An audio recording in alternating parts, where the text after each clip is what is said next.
요한복음 5장.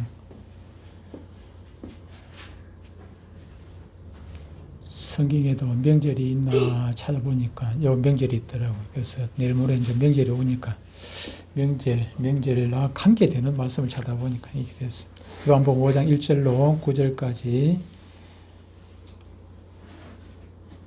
5장 1절로 9절까지 한음성으로 같이 읽습니다. 같이 읽으면 시작.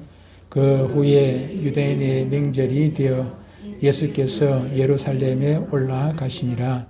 예루살렘에 있는 양문 곁에 히브리 말로 베데스다라 하는 못이 있는데 거기 행각 5이 있고 그 안에 많은 병자, 맹인, 다리 저는 사람, 혈기 마른 사람들이 누워 물의 움직임을 기다리니 이는 천사가 가끔 못에 내려와 물을 움직이게 하는데 움직인 후에 먼저 들어가는 자는 어떤 병에 걸렸든지 낫게 되밀어라. 거기 38배 된 병자가 있더라. 예수께서 그 누운 것을 보시고 병이 벌써 오래된 줄 아시고 이르시되 네가 낫고자 하느냐? 병자가 대답하되 주여 물이 움직일 때에 나를 못에 넣어주는 사람이 없어 내가 가는 동안에 다른 사람이 먼저 내려가나이다. 예수께서 이르시되 일어나 내 자리를 들고 걸어가라 하시니 그 사람이 곧 나아서 자리를 들고 걸어가니라. 이날은 안식일이니. 아멘. 거기까지 하겠습니다. 오늘 말씀의 제목은 베데스다의 명절입니다. 명절이 뭐 어디든 다 명절이겠죠, 그렇죠? 병원도 명절이고, 교회도 명절이고, 집도 명절이고, 뭐 직장도 명절이고, 다 명절이 아닌 곳이 없겠습니다만은 특별히 베데스다에서는 베데스다 못의 그 명절은 어떠했는가? 제가 어릴 때 손꼽아 기다리는 초등학교 다닐 때 손꼽아 기다리는 날들이 있었습니다. 두 가지가 있었는데 하나는 그중에 첫 번째는 방학을 손꼽아 기다리죠, 그죠? 방학을 손꼽아 기다리는. 왜 방학을 기다립니까? 방학 되면 실컷 놀 수 있으니까 실컷 놀 수 있죠. 여름 방학 되면은 저희 집이 겨울가에 방학간을 하다 보니까 겨울가에 있어가지고 여름 방학 되면은 그냥 막 아침 해 뜨자마자 그냥 물가에서 삽니다. 그냥 물에서 살고 물에서 모욕도 물에 그냥 목욕하는 게 아니고 고기도 잡고 막 이런 물에서 그냥 삽니다. 물에서 살고. 여러분들은 낚시를 하겠지만 저는 손으로 고기를 잡습니다. 바위 밑에 손 넣어가지고 고기를. 고기라는 게 이게 사람 손이 옆에 가까이 가도 멀리 있을 때는 도망가지만 가까이 가면 가만히 있어요. 가만히 움직이지 안 하고 죽은 척하고 가만히 있단 말이에요. 가만히 있어가지고 손을 사르시 대도 꿈쩍도 안 하고 가만히 있어요. 잡으려고 하면 팍 도망가지요. 싹 내가 죽은 척하고 가만히 있어요. 그렇죠? 고기를 잡기도 하고 물에 그렇게 한여름에는 물속에 들어가지만 또 한여름 알 경우에 또 다리 둥둥 거지고 그럴 때 물에 들어가기도 합니다. 어쨌든 여름 방학 때는 더우니까 물에서 그냥 살아지. 또 겨울 방학 되면은 연날리기도 하고 스케이트도 타고 스케이트 타기도 하고 우리 아버지가 목수가 되다 보니까 연날리기 연도 만들어 주시고 이게 물레 있지 않습니까?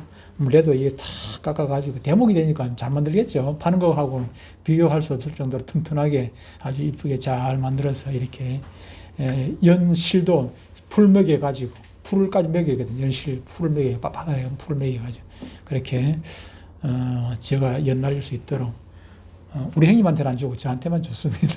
저한테 그래가지고 연날리기도 하고 방학 때 되면은 겨울방학 때 연날리기도 하고 스케이트 타고 또 뭐 했습니까? 그 추운데 막 옛날에 코 줄줄 흘리면서도 그 바깥에서 막 그렇게 하고 또 언덕에 불 놓쳐요. 그죠? 언덕에 불 나가 춥다고 같이 놀기도 하고 얼음에 그 스케이트 타고 그렇게 하다가 또 물에 빠져가지고 그런 양말 짜가지고 말리다가 양말 불태워 묶기도 하고 지금 생각하니까 옛날 어릴 때 생각이 나긴 하네. 그렇게 여름 방학, 겨울 방학 기다려졌고 또 한 가지 기다려지는 게 이제 오늘 제목처럼 명절 기다리죠. 그죠? 설 명절, 추석 명절.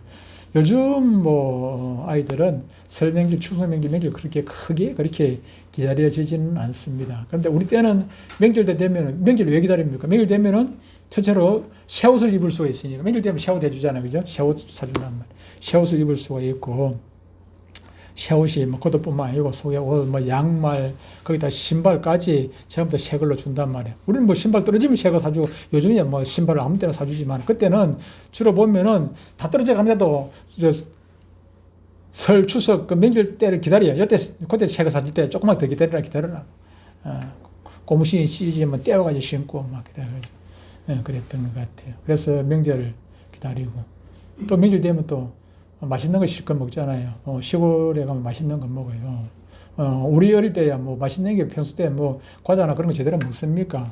용돈도 뭐 받는 사람도 있고 못 받는 사람이 거의 대부분이 용돈 못 받았죠. 저 같은 경우 용돈을 뭐 주기적으로 조금씩 뭐 받기는 받았습니다만은, 그래도 뭐 동네 마을에 가게도 별로 없어요. 구멍가게 조그마한 마을마다 뭐 한두 개씩 있기도 하고 그렇게 했는데, 근데 명절 때 되면 용돈도 받고, 또 집에 또 보면 맛있는 거만 음식을 많이 하지 않습니까? 음식을 많이 하니까 또 마음대로 또 뭐 맛있는 거 먹기도 하고, 정월 초 이튿날 되면은 또 마을에 세배 다니거든요.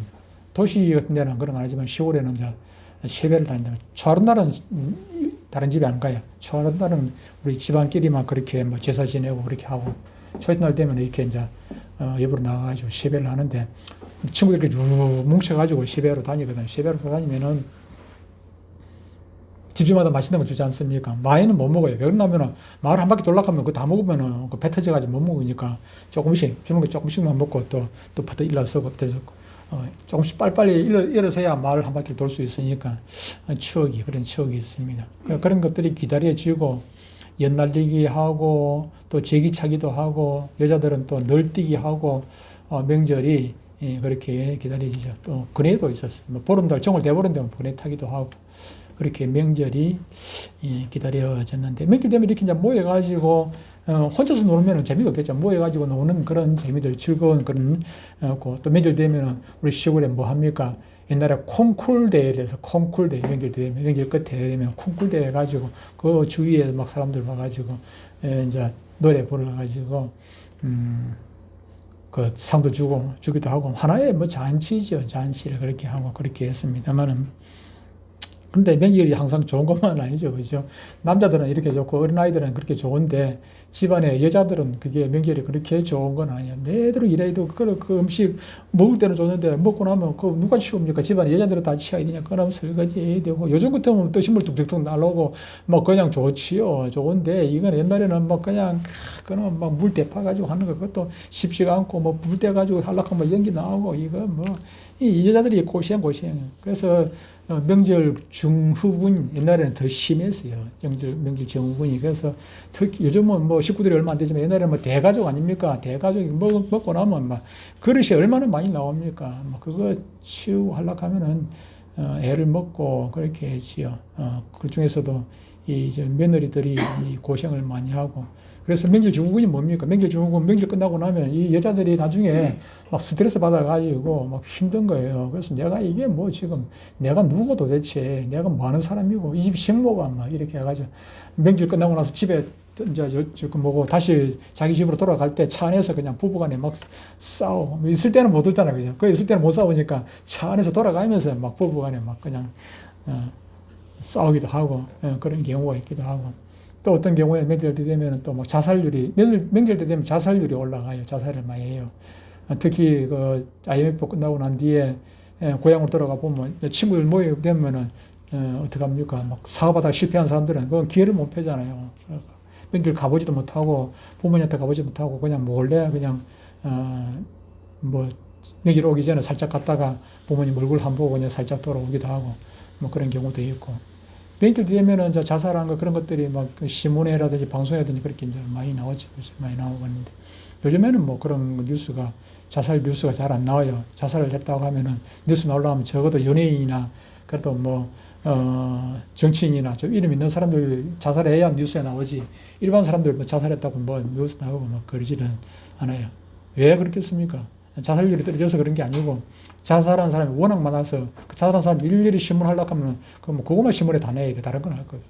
제가 오늘 그 말씀 준비하면서 제가 통계청 홈페이지에 들어가가지고 찾아보니까 2024년도 자살률은 안 나왔는데 2023년도 자살률이 나왔어요. 자살을 보니까 일일 평균 27.4명이 자살을 하더라고요. 우리 대한민국에 27.4명. 몇 명 안 돼? 아니요. 1년 모아보세요. 1년에 10,000명이 자살을 해요. 1년에 10,000명이. 1년에 10,000명이 자살하는데 그중에 김해, 그중에서도 내외동이 자살률이 높다는 거 참고하세요. 내외동이 살기가 나빠서 그런 건 아닌 것 같은데 내외동이 그럼 살기 괜찮은데 전국적으로 보면은 근데 내외동에 그렇게 자살률이 높다고 얘기를 합니다. 우리 보건소에 그 직원들이 와가지고 세미나를 할 때 그런 얘기를 하다. 내외동이 자살률이 전국에서 탑이라고. 어쨌든 이 자살률이 이렇게 많다는 것은 그만큼 우리나라 사회가 이렇게 경제적으로 전체적으로 보면은 부가 나라 되었음에도 불구하고 그렇게 영적인 부분에 있어 가지고 이렇게 편안한 나라는 결코 아니라 하는 그런 생각이 들기도 합니다. 오늘 말씀에도 명절에 대해서 말씀을 하고 있습니다. 명절이 되자 예수님께서는 어디로 가십니까? 예루살렘으로 올라가셨다 그렇게 얘기를 합니다.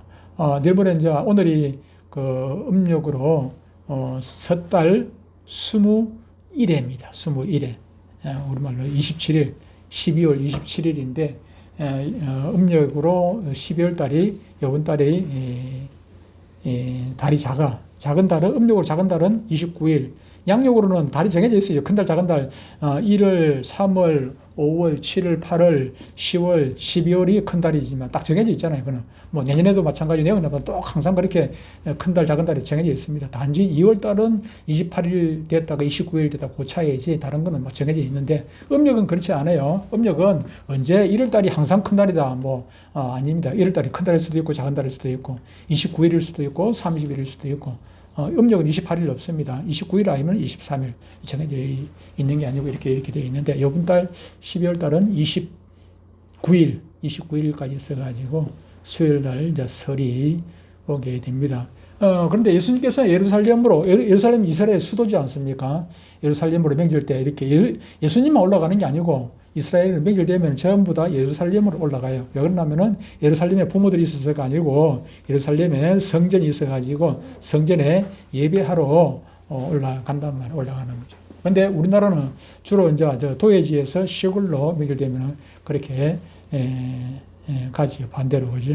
그렇게 가는데 그런데 명절 되면 모여가지고 뭐 합니까? 잔치를 주로 이제 많이 하지요. 그죠? 사람이 모인 곳에는 이런저런 이야기를 하기도 하고 잔치를 하고 맛있는 음식을 먹기도 하고 그렇게 하죠. 우리 어릴 때는 모여가지고 또 고스톱도 치기도 하고, 지난 목요일 날, 제가 고스톱을 쳤습니다. 노인정에, 전에도 한번 얘기했습니다만, 노인정에 노인이 없고, 그래가지고 노인정이 없으니까 이게 노인정이 운영이 하는데 운영도 제대로 안 나오게 돼요. 그래서 어쩔 수 없이 우리 그 통장들이 나이 65세 넘은 통장들이 거기다 노인정에 이름을 적어놓고 노인정에 거기다 등록을 하고 몇 사람 저는 일찍 나왔습니다만 등록을 하고 그렇게 왔는데 노인정에 그날 가가지고 고스톱 쳤어요. 우리끼리 고스톱 치고 그렇게 하다가 제 돈 많이 땄는데 그날. 나올 때는 하나도 호주머니 안 넣고 처음에 호주머니에서 내 돈 나온 게 하나도 없으니까 내 돈 나온 게 없어가지고 그냥 나눠놓고 그냥 나왔습니다만 먼저 나왔는데 어쨌든 명절 되면 우리 형제간끼리 막 고스톱 치기도 하고 이런저런 놀이도 하고 그렇게 하죠. 어쨌든 즐겁게 그렇게 지내는데 예수님께서는 예루살렘에 가셔가지고 즐겁게 노는 자리보다는 조용히 어디를 가셨다는 것입니까? 베데스다 연못으로 가셨다 하는 것입니다. 베데스다 연못에 왜 갔습니까? 그게 놀러 간 거, 관광 가는 것입니까? 그건 아니겠죠. 베데스다 연못은 가장 조용한 곳이고 어떻게 보면 힘든 사람들이 모여 있는 그런 곳입니다. 이 베데스다 이 제목이 있습니다. 베데스다는 이게 합성어입니다. 벳과 에스다가 두 개 붙어 있는 벳에스다. 벳은 집이라는 뜻입니다. 히브리 말로 성경 보니까 히브리 말로 되어 있죠, 그죠? 히브리 말로 베데스다라고 되어 있는데, 히브리 말로 벳은 집이란 뜻이고, 우리가 지명에 보면 베델 있죠, 베델. 엘은 뭡니까? 엘은 하나님을 뜻하는 겁니다. 엘은 항상 성경에 엘 하면은 하나님을 말씀을 하고 있습니다. 그래서 베델 하면은 하나님의 집. 그리고 베들레헴 하면은 추수의 집. 근데 오늘 본문에 나오는 베데스다는 무슨 집일까요? 에스다는 은혜라는 뜻을 가지고 있습니다. 에스다가 은혜, 자비 이런 뜻을 가지고 있어요. 그래서 베데스다 하면은 은혜의 집, 자비의 집 그런 뜻을 가지고 있는데, 그런데 은혜의 집은 참 좋은 거, 편안하고 거기 가면은 쉼이 있고 뭐 낙원처럼 그렇게 돼야 되는데, 실제로 이 베데스다 연못은 그런 곳이 되지를 못하고 거기에는 전국의 중환자들만 모이는 곳입니다. 중환자들 모이는 곳이 우리는 어디입니까? 요즘에 베데스다는 바로 병원에 중환자실을 베데스다인데, 근데 병원의 중환자실은 그 치료가 그래도 어느 정도 되고 뭐 이렇게 뭐 하지만은 여기 베데스다 연못에는 전국에 좋다는 병원 다 다녀보고 좋은 약 다 써보고 그래도 안 되는 사람들이 마지막에 가는 곳이 이 베데스다. 여기는 그냥 그런 포기하기 전에 그냥 마지막으로 한번 와보는 그런 곳이 아마 바로 이 베데스다가 아니겠는가 그런 생각이 듭니다. 예수님께서는 명절에 즐겁게 재미있게 고섭치면서 그렇게 편안한데 그런데 가지 아니하시고 그런데 가기보다는 조용히 베데스다 연못을 찾으셨던 것입니다. 오늘은 명절에 베데스다 연못을 찾으신 예수님의 그 발걸음을 통해서 우리가 예수님께서 주시는 은혜를 나누려고 합니다. 첫 번째로 우리가 오늘 본문 말씀에서 우리가 기억해야 할 것은, 찾아볼 것은 이 말씀입니다. 예수님께서는 나의 베데스다에 찾아오십니다. 예수님께서 2000년 전에 베데스다 연못 그 중환자들이 있는 모인 그곳에 찾아가셨던 것처럼 거기만 찾아가신 것이 아니라 이 본문을 통해 가지고 우리가 베데스다 연못에 그 모여 있는 사람들처럼 절망적인 가운데 있을 때에 뿐만 아니라 우리가 기쁠 때나 즐거울 때나 어디서든지 언제든지 어떤 형편에서든지 우리에게 그렇게 찾아오신다는 것입니다. 오늘 본문 4절 말씀에 보면은 천사가 가끔 못에 내려와 물을 움직이게 한다라고 얘기를 합니다.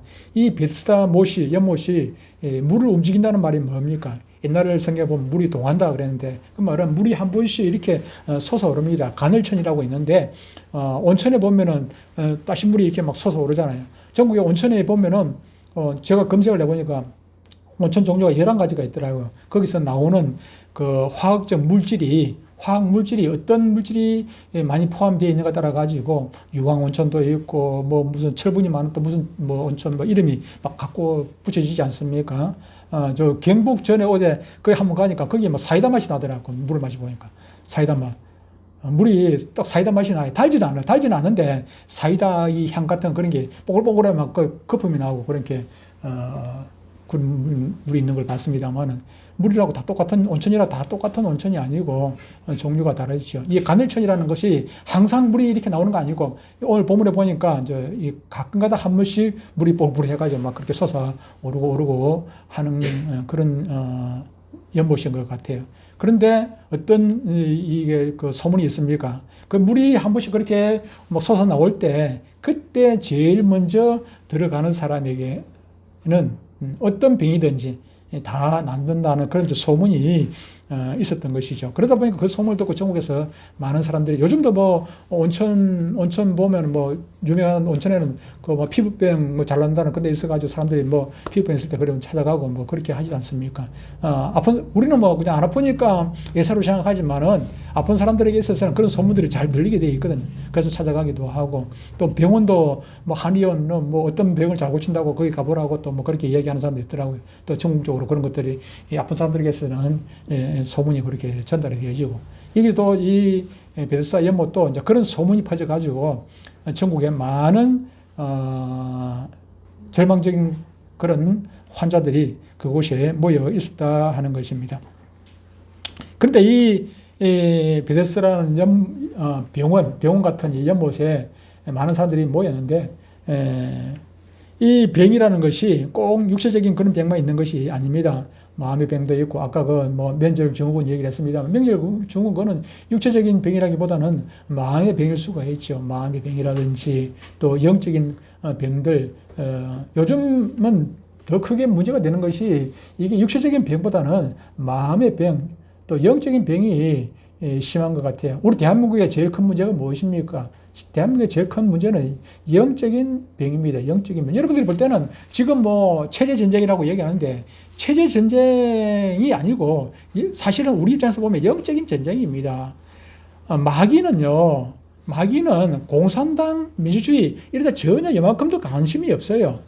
관심이 없는데 단지 공산당을 이용해가지고 짜오밍을 이용해가지고 제인이를 이용해가지고 예수 못 믿도록 하는데 거기 관심이 있는 것이지. 마귀가 왜 문재인이나 뭐 이재명이나 저 좌파들 왜 그렇게 그 사람들을 뭐 좌파를 그러면 저 뭐 마귀는 좌파입니까? 마귀는 좌파가 아니에요. 마귀는 절대로 좌파가 아니고 좌파를 이용할 뿐이지 마귀는 좌파가 절대로 아닙니다. 단지 그들은 자기가 이용당하는 줄 모르고 서로 상부상조하는 것이죠. 자기들이 그냥 마귀한테 좀 양보를 하고 또 마귀는 또 이들 이용하고 서로 상부상조 해가지고 우리 예수 못 믿도록 만드는 게 그게 그들의 목표 아닙니까? 목표단 말이에요. 목표를. 그래서 그런 것으로 보면은 지금 체제 전쟁이 아니라 자유와 사회주의, 공산주의하고 이렇게 자유 진영하고 체제 전쟁을 하는 것이 아니라 우리 입장에서 보면은 영적인 지금 전투를 하고 있다. 그렇게 보시면 되는 것입니다.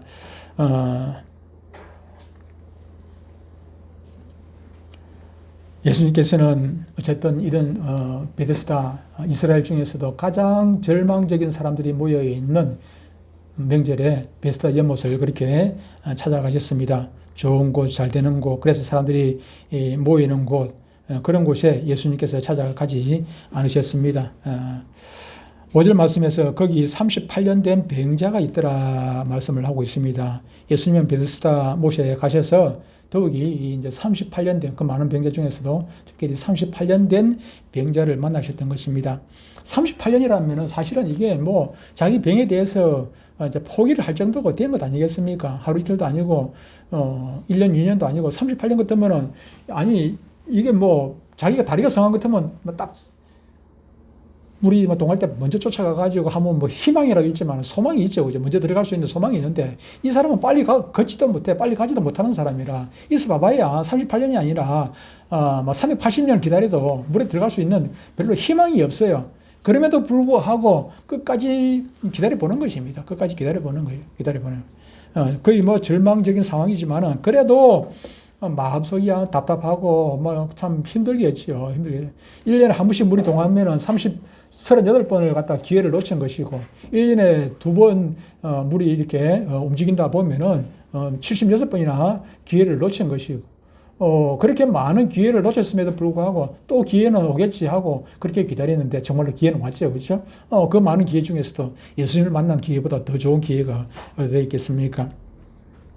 예수님께서는 바로 그러한 38년 된 절망적인 그런 상황에 놓여 있는 이 병자를 직접 만나셨던 것입니다.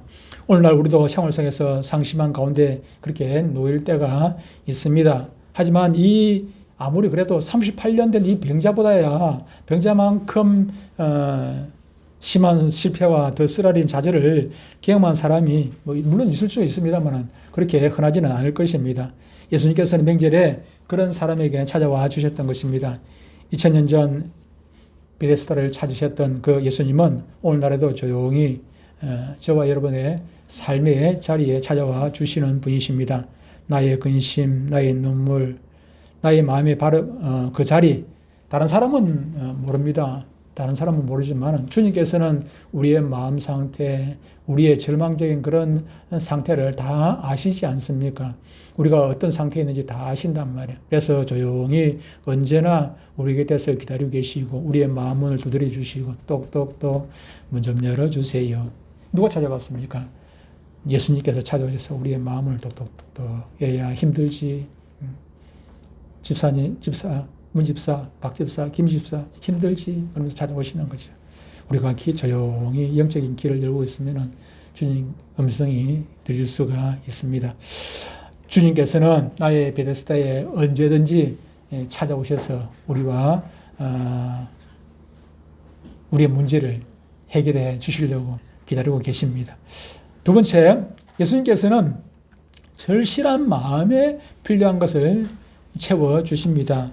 가끔 그 예수 믿는 동기들을 보면은 별별 그 동기들이 있습니다. 어떤 사람은 결혼하려고 여자 찾아서 교회 오기도 하고, 어떤 사람은 또 뭐 직장 문제로, 사업 문제로 이런 자기의 어떤 욕심을 채우기 위해 가지고 교회에 나오는, 병 고치기 위해 가지고 교회에 나오기도 하고, 이런저런 자기의 욕심을 채우기 위해 가지고 교회에 나오는 사람들이 있어요. 큰 믿음도 없죠. 뭐 그래 가지고 어떤 믿음이 있겠습니까?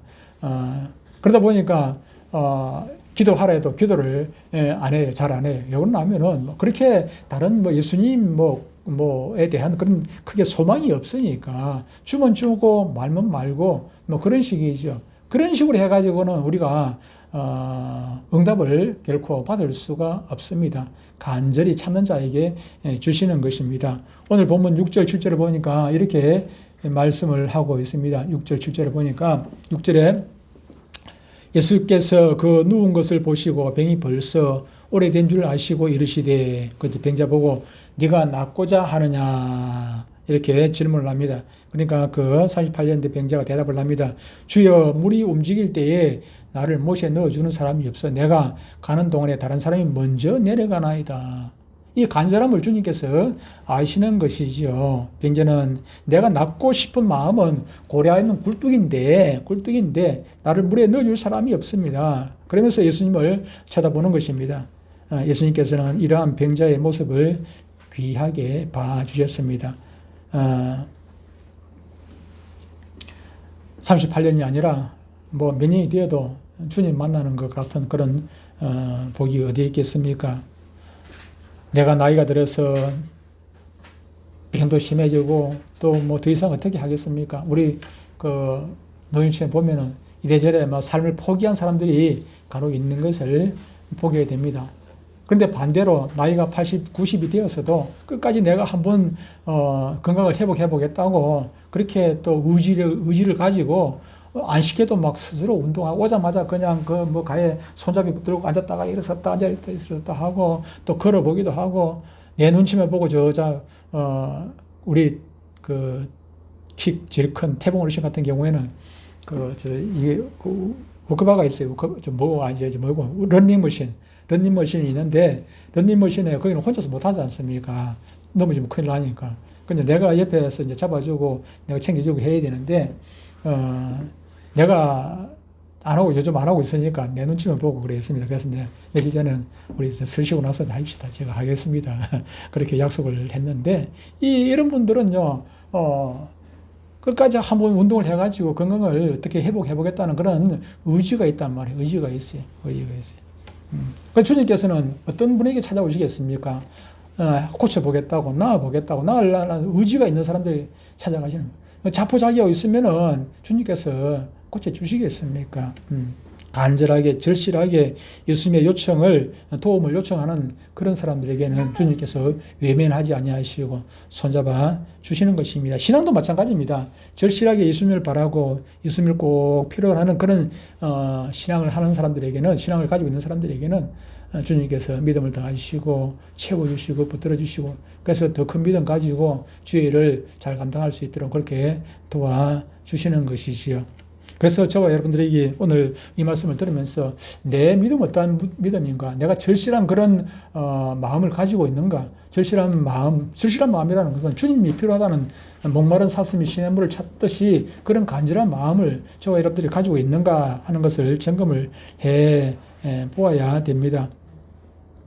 어떤 선교사가 아프리카에 가서 선교를 합니다. 선교를 하는 중에 어느 날 그 마을에, 선교지 그 마을에 아이가 병이 들었어요. 원인 불명 잘 모르죠, 그죠? 원인은 뭔지 모르겠지만 열병이라 열이 그냥 벌벌 끓습니다. 애가 그냥 졸도를 합니다. 그냥. 그런데 병원은 가까이 있지 않아요. 멀리 한 30-40km 떨어져 있어요. 우리나라 같으면은 30-40km라도 차 타고 가면 부흥 가면 되는데, 그래서 오지에서 차도 제대로 없고 길도 제대로 없습니다. 유일한 길이라는 것이 병원으로 가는 길이 뱃길이 있어요. 강이 있어가지고 강으로 그렇게 배를 타고 가야 되는데 배를 타고 가도 한참 가야 되죠. 배가 막 노져가지고 가야 되니까 한참 가야 돼요. 그래서 뭐 이러나 저러나 어쩔 수 없이 방법이 그밖에 없으니까 아이를 배에다 태워가지고 그렇게 병원에 간다고 막 열심히 막 아버지하고 그 마을의 사람들이 막 노를 져가지고 그렇게 겨달 노를 져가지고 그렇게 갑니다. 가는데 아이는 점점점 막 날씨가 뜨겁고 그러니까 햇볕을 쬐게 내리치고 하니까 아이가 막 열이 점점 더 오르는 거예요. 이러다가 아이가 죽겠다 싶으니까 누가 급합니까? 아이 아버지가 급해요. 마음이 급해가지고 아이 아버지가 선교사님 보고 선교사님 이래 안 되겠습니다. 우리 예수님께 기도해야 되겠습니다. 기도해야 되겠습니다. 이러니까 기도하는 거 좋지요. 선교사님. 그러면서 선교사님 마음속으로는 기도하는 거 좋긴 좋은데 마음에 평안을 얻을 수 있을런지 모르겠지만은 지금 이 판국에 기도한다고 뭐 열이 내리겠나? 기도한다고 뭐장 갑자기 뭐 좋은 일이 생기겠나? 마음속으로 그런 생각을 하고 있었어요. 그런데 급한 사람은 아이 아버지죠. 아이 아버지가 그냥 자기 아이 손을 붙잡고 막 기도를 합니다. 막 기도를 해야 돼요. 아이 아버지가 뭐 노를 젓다고 막 그냥 기도를 하니까 옆에 또 다른 사람들도 같이 따라가는 사람들도 노를 젓는 걸 포기를 하고 아이만 노를 안 젓고 그냥 뭐 배는 그냥 가도로 나눠놓고 그냥 같이 합심해서 기도를 합니다. 한참을 기도하는데 갑자기 하늘에서 막 구름이 쿵쿵 가더만 하늘에서 우박이 떨어지는 우박이 그냥 얼음 알갱이가 막 드르르 그냥 하늘에 떨어지는 거예요. 어떻게 되겠습니까? 그러니까 아이가 얼음을 가지고 이러면 몸을 막 식히는 거죠. 몸을 식히고 하니까 아이가 금방 그냥 열이 어느 정도 떨어지는 것입니다. 병원에 갈 때까지 아무런 문제가 안 생기고 그래서 병원에 가가지고 아이를 치료를 하고 낫게 했다는 것 아니겠습니까? 우리가 볼 때는 절망적인 상태에 있지만 하나님께서 못하는 일이 뭐가 있겠습니까? 바람이 부는데 태풍이 치는데 그 바람을 잔잔케 하시고 바다를 잔잔케 하시는 분이 주님 아니십니까? 우리가 그걸 믿는, 우리 성경을 수없이 읽으면서 수없이 그걸 보지 않습니까? 그런 내용들을 수없이 보면서도 우리는 그런 것들을 믿지 못하고 설마 뭐 이게 되겠나. 그렇다고 무조건 되고 병원도 가지 말고 무조건 기도하라는 그런 얘기가 아닙니다. 무지막지하게 기도하면 안 됩니다. 병원 갈 일은 병원에 가되 기도하는 것입니다. 병원에 가고 우리가 할 수 있는 노력은 내가 할 수 있는 노력은 다 하는 것입니다. 내가 할 수 있는 노력은 하면서 또 기도는 기도대로 하는 것입니다. 예. 여러분들의 신앙은 어떻습니까? 예수님을 절실히 간절히 소망하고 내 생활 속에서 예수님이 꼭 필요하다고 그렇게 바라는 신앙을 가지고 있습니까? 어떤 형편에서든지 예수님을 절실히 바라고 꼭 주님 아니시면은 안 됩니다. 뭘 하나 하든지 간에 주님이 필요합니다. 내가 아무리 똑똑하고 잘나고 해도 내 스스로 할 수 있는 것은 사실은 아무것도 없다는 것을 여러분 기억하고 가장 쉬운 것부터라도 주님의 도우심을 구하고 주님을 의지하시고 그러시면은 주님께서 항상 여러분을 버리지 않으시고 여러분과 동행하시고 여러분들 하는 일에 복을 내려 주실 것입니다.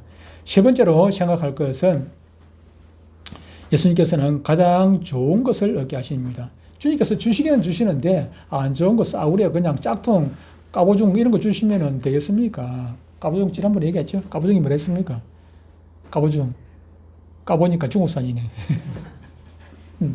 까보중, 주님께서는 까보중 안 주십니다. 좋은 거 주십니다. 좋은 거 주세요.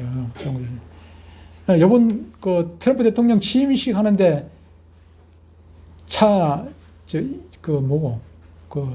우리 병이 탄 차 이름 뭐랬나? 제네시스 V80이 거기 나와 있었죠. 비행기 옆에 제네시스 V80이 거기 나와 있어요. V80. 우리 병이 타고 있는 게 V80인데 그게 거기 옆에 누가 탔는지는 몰라요. 그 트럼프가 비행기 탈 건데 지금 트럼프 가족에는 누가 탔겠죠. 탔을 거예요. 그게 언론에 신문에 아주 단도출이 다 되는 거라. 우리 병이차가 그거 갖다 놓지는 않았을 텐데. 그러다 보니까 이게 갑자기 이제 그런 게 이제 뉴스가 나오는 거. 저 차가 어디 차고 가만 보니까 차 모양이 G80이라고 안 써놨어도 G80인가? 하여튼 간에 그렇게 돼 있어요. 그게 안 노출 안 돼도 앞뒤 딱 모양 보면은 다 나와 있거든, 알거든요. 그래서 관심이 저게 무슨 차지 하니까 뉴스에 이제 그렇게 확인을 해 주더라고요. 그런 거 봤습니다만은. 어쨌든 간에 주님께서는 그냥 대충 까보중이 아니라 좋은 거 주시는 것입니다. 근데 까보중도 많이 쓰면 그게 제법 힘이 돼요. 제가 한번 말씀했습니다만 중국 요즘 막 그냥 워낙 중국은 인구가 많다 보니까 땅덩어리 놓고 인구가 많다 보니까 배가 막 좋든 안 좋든 그냥 자꾸 막 찐빵 찍어내듯이 이거 뭐 붕어빵 찍어내 자꾸 찍어낸단 말이에요, 배를. 그러니까 배가 엄청나게 많아요. 밑에 또 잠수함도 얼마나 많은지 몰라요, 잠수함도. 막 바다 밑에 그냥 잠수함 다 깔아놨어요. 그래, 막, 예. 다 깔아놨지.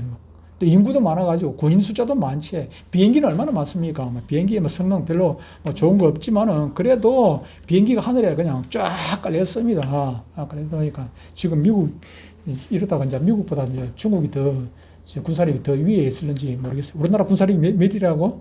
지난번에 얘기했죠. 몇이라 했습니까, 제가? 5위입니다. 자그마치 5위입니다. 영국보다 우리가 더, 군사력이 더 위에 있습니다. 일본보다도 더 위에 있어요.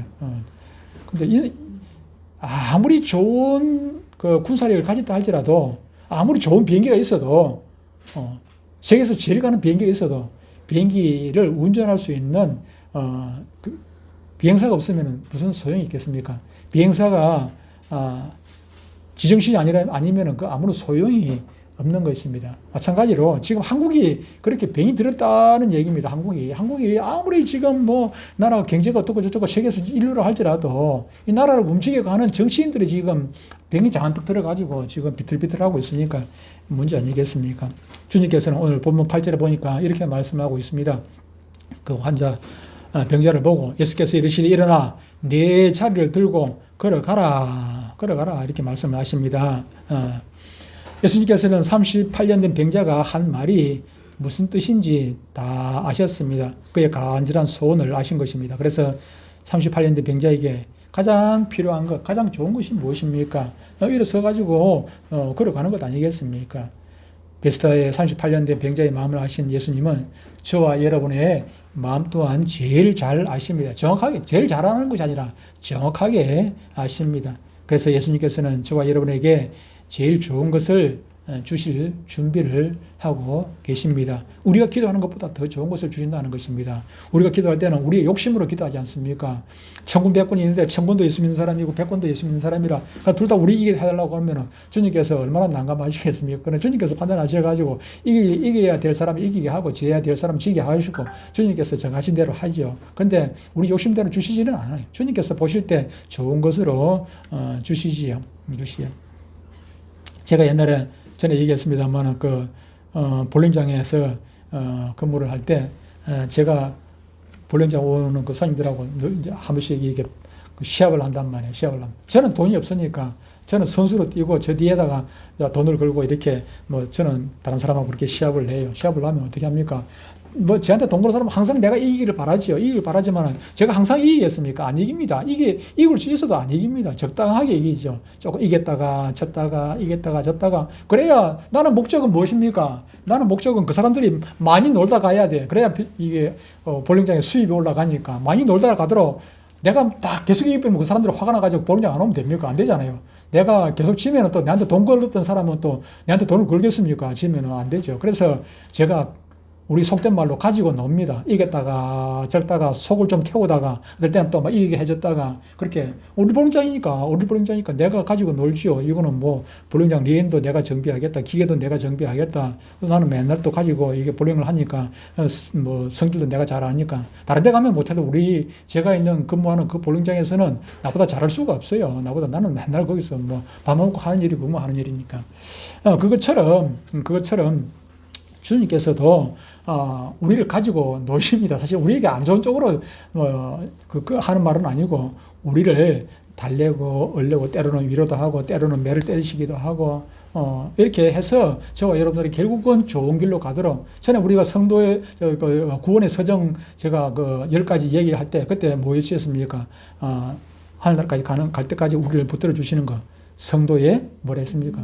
견인, 성도의 견인. 성도의 견인이라는 것이 그런 것입니다. 억지로 끌고 가는 것이 아니라 억지로 끌고 성령께서는 마음이 약하세요. 성령께서는 성령 하나님은 마음이 약해가지고 억지로 얼마든지 끌고 갈 수 있습니다만 그럼에도 불구하고 때로는 저주기도 하고 하나님이 힘이 없어가지고 우리한테 지겠습니까? 하나님께서 힘이 없어가지고 지금 우리나라 이 모양 이 꼴로 내놓겠습니까? 아닙니다. 하나님은 뭐든지 마음만 먹으면 하루아침에 그냥 다 하시는데 한순간에 다 하실 수 있지만 그럼에도 불구하고 때로는 밀당을 하세요. 때로는 이렇게 해가지고 저렇게 해가지고 어떻게 합니까? 윤석열 대통령이 저 감방에 앉아가지고 성경보다 그냥 예수 믿고 그냥 눈물 줄줄 흘리고 아니 이승만 대통령이 원래 처음부터 예수 믿었습니까? 아닙니다. 이승만 대통령 처음부터 예수 믿는 사람 아니었어요. 그러니까 고난 가운데서 이승만 대통령도 감방 안에서 예수 믿었어요. 감방 안에서도 감방 안에 잡히 들어가가지고 이승만 대통령도 사람 일이 알 수가 없는 거예요. 하나님의 계획을 누가 알겠습니까? 그런데 그 계획이라는 것이 나쁘게 하는 계획이 아니라 마귀는 나쁜 생각 가지고 그런 계획을 짜지만은 그러나 하나님께서는 좋은 선한 목적을 가지고 이런 일도 하시고 저런 일도 하시고 하시기 때문에 우리가 하나님을 믿는 사람들 아닙니까? 결국에는 선입니다. 하나님께서 저와 여러분들에게 좋은 거 주시기 위해 가지고 때로는 힘들게 하시고 때로는 기도하게 만드시고 그런 것입니다. 나라적으로 또 개인적으로 교회적으로 이렇게 하나님께서는 우리의 모든 사정 행편들을 다 아시고 때로는 이렇게 하신다는 거 기억하고 언제나 주님 나라 가는 그날까지 우리의 38년 된 병자처럼 소망 잃지 마시고 간절한 마음으로 주님을 찾으시면은 주님께서는 언제나 좋은 것으로 저와 여러분들에게 응답해 주실 것입니다. 하나님 아버지